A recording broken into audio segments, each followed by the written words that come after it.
¿Por qué Van Helsing se convirtió en una cinta de culto? ¿Y por qué entre más pasa el tiempo, parece volverse aún más especial? ¿Qué tal, hermanos? Aquí Dani. En este video especial recordamos a una de las películas que, aunque en principio fue destruida por la crítica, se convirtió prácticamente en una cinta de culto, adelantada a su tiempo. Estamos hablando de Van Helsing. Remontémonos al año 2004. El cine vivía un gran momento. Spider-Man 2, Shrek 2, los videojuegos en tendencia eran Grand Theft Auto San Andrés y Halo 2. La música estaba dominada por Usher, Britney Spears y Linkin Park. La cultura pop estaba en uno de sus mejores puntos. Los colores vibrantes y ambiente juvenil dominaban las tendencias. Como una apuesta interesante, Van Helsing se presentaba como una entrega disruptiva. De colores vibrantes y ambientes luminosos, pasábamos al terror gótico, acción y fantasía oscura.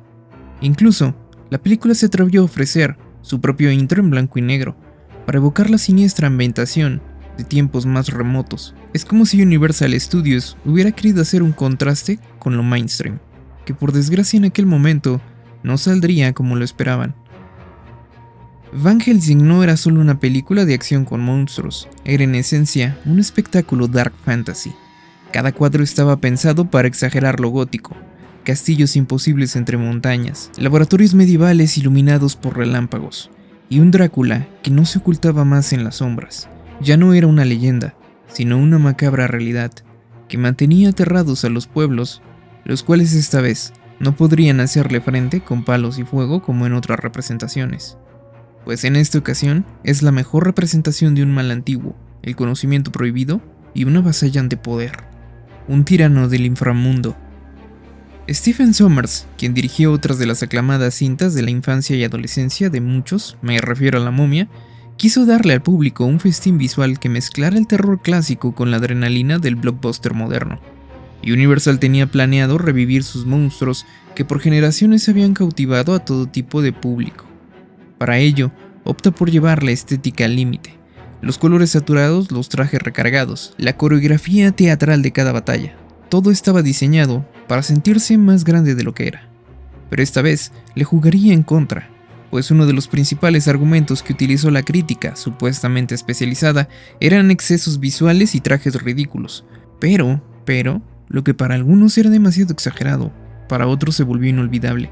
No solo la estética jugó un papel importante en el hecho de que esta película se preservara en la memoria de muchos. Hugh Jackman, cuya reputación era precedida por X-Men, esta vez presenta a un héroe distinto.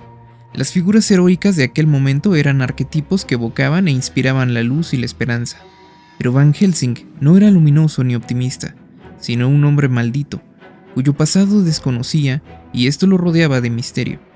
De primera mano se entendía que Van Helsing buscaba redimirse de algún error en el pasado, y por ello estaba condenado a pelear con criaturas de la oscuridad, y ser visto como un asesino, repudiado incluso cuando trataba de hacer el bien.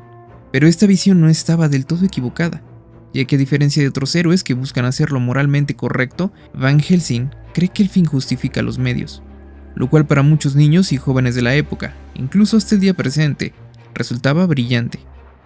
Pero hasta aquí, la leyenda está incompleta. Necesita algo o alguien que pueda imponerse ante la figura de un hombre fuerte, de vestimenta oscura y habilidades mejoradas. Y qué mejor que los oscuros y temibles monstruos de Universal. Pero esta vez, reinventados como nunca antes. Mr. Hyde, el primer enemigo que debe vencer Van Helsing, es exagerado, enorme, grotesco y claramente demente y desequilibrado. Un excelente alter ego de un hombre tímido y débil. Según Stephen Sommers, quiso que el combate de presentación de Van Helsing y Mr. Hyde se sintiera como el tutorial de un combate al inicio de un videojuego. Algo que debemos decir, le salió a la perfección. La visión de Sommers no se detiene ahí, sino que reimagina a Frankenstein, de una figura incomprendida y grotesca a una figura trágica, más similar a un mártir que a un villano. Dentro de la trama de la película, Frankenstein no solo es perseguido por los aldeanos del pueblo, sino por Drácula, quien señala que Frankenstein es la prueba de que no solo Dios puede dar vida, y en el monstruo reside dicho secreto, el cual debe usar para sus propios hijos vampiro. Y hablando de hijos, no podemos olvidar a las novias de Drácula, Verona, Marischka y Alera, las cuales, al igual que Mr. Hyde, tienen la intención de darle un aire de videojuego a la cinta, pues parecen jefes de nivel, cada una con la capacidad para acabar con poblados enteros, con apenas un tercio del poder que tiene su amo, el Conde Drácula. Pensado originalmente como un noble elegante, misterioso, con aires aristocráticos que operaban desde las sombras, en Van Helsing encontramos una versión monstruosa. Este Drácula no es un noble refinado, sino que se exhibe y deleita en su propio poder. No utiliza más la sutileza. Este Drácula domina abiertamente, aterrorizando pueblos enteros que saben de su existencia. Curiosamente, no solo valiéndose de su propio poder, sino de extraños y oscuros sirvientes, siendo el más prominente el hombre lobo. El hombre lobo clásico era un simbolismo de tragedia y pérdida de control, el instinto animal que habitaba dentro de nosotros. Pero en Van Helsing es oscuridad, brutalidad y puro poder, el único que podría plantar cara al siniestro poder de Drácula, siendo un giro excepcional, no solo por cumplir uno de los versos más soñados de generaciones, sino por lo que narrativamente representa. Van Helsing termina siendo aquello a lo que intenta darle caza, reforzando su exilio, su personalidad como antihéroe y viendo cómo cada destello de luz en su oscuro destino será eclipsado al perder un joven amor. Pero la magia de esta película no solamente está en los monstruos, sino en la fascinante fusión de la ambientación medieval y el anacronismo tecnológico. La fuerza y habilidad del cazador es complementada por una serie de artilugios para cumplir con las misiones encomendadas. Ballestas automáticas, pistolas de gancho y objetos sagrados le dan un toque particularmente especial a la cinta. Esa fusión entre lo medieval y lo tecnológico es lo que termina de darle a Van Helsing esa aura de rareza, de experimento cinematográfico que no encajó en 2004, pero que hoy la vuelve inolvidable. Decir que Van Helsing es una joya a nivel narrativo argumental podría parecer equivocado. Claro está, que depende del punto de vista que utilices para analizarlo. Para muchos esta película es un gusto culposo, quizá porque les parece pobre narrativamente e inverosímil. Pero si consideramos a esta película dentro de lo que ofrece, es todo lo que el espectador consciente de lo que consume podría desear. ¿Quién va a un McDonald's esperando recibir un corte ribeye? Si buscas profundidad de personajes, reflexiones filosóficas o construcciones narrativas complejas, Van Helsing podría ser tu gusto culposo. Pero cuando entiendes que esta cinta tenía el propósito de iniciar un multiverso oscuro de monstruos, antes de que eso fuera una tendencia, o siquiera pasara por la mente de las productoras hacer algo así, Van Helsing es sin duda una excelente hamburguesa de McDonald's. Rápida, entretenida e incluso adictiva, asociada a los lindos recuerdos de la infancia, a una época donde todo era mejor, lo cual no solamente es nostalgia, es que los protagonistas, la acción, los personajes realmente tienen algo entrañable cuando comprendes la intención de la cinta. Ser un espectáculo de terror, acción y fantasía oscura, con fallos como cualquier cinta, pero con corazón y dedicación. Y es que el carisma y fuerza de Hugh Jackman, la belleza de Kate Beckinsale, el porte de Richard Roxburgh, así como la mortal sensualidad de sus compañeras, entretejen un ambiente único en esta película. Y es que si recordamos las increíbles batallas, los efectos especiales que para la época eran épicos, y que incluso hasta el día de hoy siguen siendo considerados entre los mejores para las transformaciones de estos monstruos, tendremos algunas razones más para entender por qué Van Helsing se ha convertido en una película tan apreciada por muchos. La historia es simple, algo cliché para muchos pero funciona. Un hombre que busca huir de su oscuro pasado, que enfrenta a criaturas monstruosas y a sus propios monstruos, sin memoria, que parece destinado a hacer lo mismo una y otra vez sin descanso, hasta que en un punto conoce un alma con la que puede encontrar reposo, pero se entera que desde su pasado tiene un propósito más grande, Gabriel, la mano izquierda de Dios, sin lugar para encontrar la felicidad o el amor, sino para cumplir con una misión.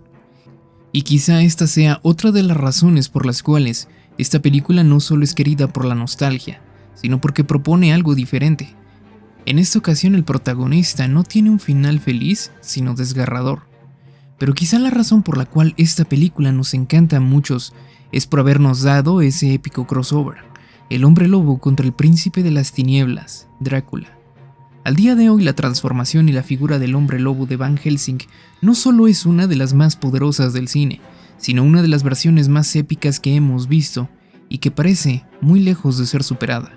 La fuerza, brutalidad y personalidad de esta criatura dejó la vara bastante alta para una película que, según la crítica especializada, era muy mala. Son por estas razones, el épico diseño, el concepto innovador para la época, los combates, los personajes de acción y la historia sencilla pero funcional, que Van Helsing se convirtió en una joya apreciada por muchos, y que de hoy en adelante pueden librarse de decir que es un gusto culposo, entendiendo lo que ofrece. Personalmente, Van Helsing no solamente se convirtió en una de mis películas favoritas por todas las razones que acabo de mencionar, sino porque al crecer en un hogar religioso, esta era una cinta prohibida para mí.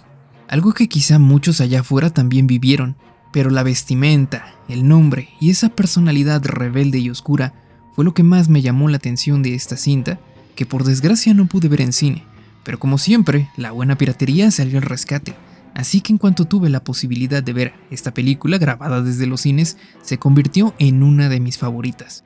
Recuerdo estar escondido en mi habitación, mirando con audífonos conectados a la televisión esta gran película, la cual por cierto reproducía en mi PlayStation 2 porque no tenía DVD. Y lo que más me gustó fue la personalidad de Van Helsing y esa increíble transformación tanto de Drácula como del hombre lobo. Ese combate se quedó para siempre en mi memoria y hasta el día de hoy puedo decirte que lo sigo disfrutando como el primer día. Pero como siempre, déjame saber tú qué piensas en los comentarios. ¿Por qué Van Helsing se convirtió en tu película favorita? Y estaré encantado de leer tu propia experiencia viendo esta película.